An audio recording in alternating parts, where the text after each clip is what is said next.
Class 8 students, आज हम अपनी सेकंड पोइम रीड करेंगे, जियोग्राफी लेसन। ठीक है, हमने फर्स्ट पोइम अपनी ख़त्म कर दी कल, और आज हम अपनी जियोग्राफी जो सेकंड पोइम है वो हम स्टार्ट करेंगे। इसकी समरी क्या है? A city looks different when we look at it from 10,000 feet above the garden. जो एक सिटी है, अगर हम उसको 10 फीट मतलब कि अपनी धरती से अगर 10 फीट की ऊंचाई से देखते हैं तो वो क्या है, अलग दिखाई देती है। Where we are in the thick of it looks unplanned and without a style. जब हम अपने शहर के, अगर हम पृथ्वी के बीचों बीच अगर हम खड़े हो जाएं, तो अगर हम शहर अपने देखें तो हमें वो अनप्लैन्ड दिखाई देता है। अगर आप अपने घर के बाहर जाके खड़े हो जाएंगे तो आपका जो शहर है आपको क्या दिखेगा, अनप्लैन्ड और विदाउट अ स्टाइल आपको दिखेगा।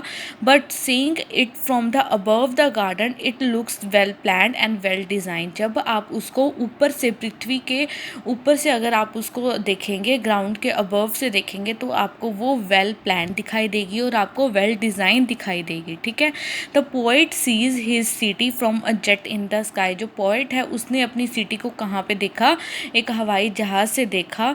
When his jet sprang into the sky, जब उसका जेट जब स्काई की तरफ पहुंचा, जब ऊपर गया, he come to understand why the city has developed the way it had.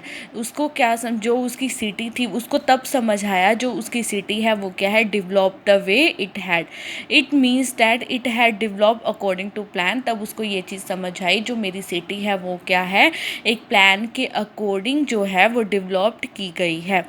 The poet wanted to know another thing. जो पोइट है वो एक और बात समझना चाहता था।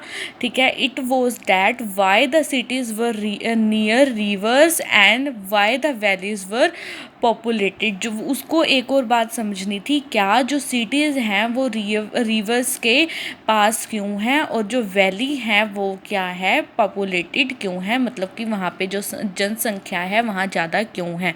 This because clear to him when his jet reach 10,000 feet above the garden. जब वो अबव द ग्राउंड, जब उसका जो जेट था, जो हवाई जहाज था, जब वो 10 फीट की ऊंचाई पर पहुंचा, तब उसको ये बात क्लियर हुई। It spotted the logic of geography, the land and water attracted man.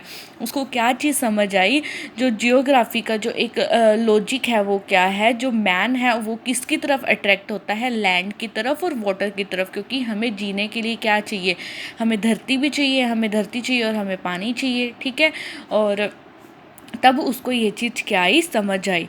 तो concluding stanza bring home the theme of the poem. जो लास्ट जो स्टैंजा था उसके बीच जो उसके पोइट ने क्या समझ ली, when the poet reach 6 miles high in the jet. जब पोइट जब अपनी 6 मील्स मतलब कि 6 मील्स की जब जेट हाई पे था ग्राउंड से, he found that earth was round. उसको क्या समझ आया, उसने क्या चीज़ फील करी, जो अर्थ है वो क्या है, गोल है। It had more water than land. उसने क्या एक और बात समझी, जो धरती के ऊपर जो पानी है वो लैंड से ज़्यादा है। But he fail to understand why man. पर उसको एक बात तो अभी भी समझ नहीं आई कि वाई मैन, जो आदमी है, जो इंसान है, वो ब्यूटीफुल अर्थ को हेट क्यों करता है और अपने गिल्ड वन अनदर, अपने ही लोगों को क्यों हर्ट करता है, क्यों मारता है। ठीक है, ये क्या है, इसका जियोग्राफी लेसन है। और ये किससे रिलेटेड है, ये हमारी अर्थ से रिलेटेड है। कि उसको जो पोइट है वो क्या समझाना चाहता है कि हमारी जो अर्थ है वो बहुत सुंदर है। अगर हम इसके ऊपर रहते हैं तो हमें इसकी कदर भी करनी चाहिए। हम इस सुंदर जो अपनी अर्थ है उसको हम कुछ दे नहीं सकते, तो हम उसको कुछ लेने की भी हम कोशिश ना करें। हम यहाँ पर खुशी खुशी अपना समय व्यतीत करें।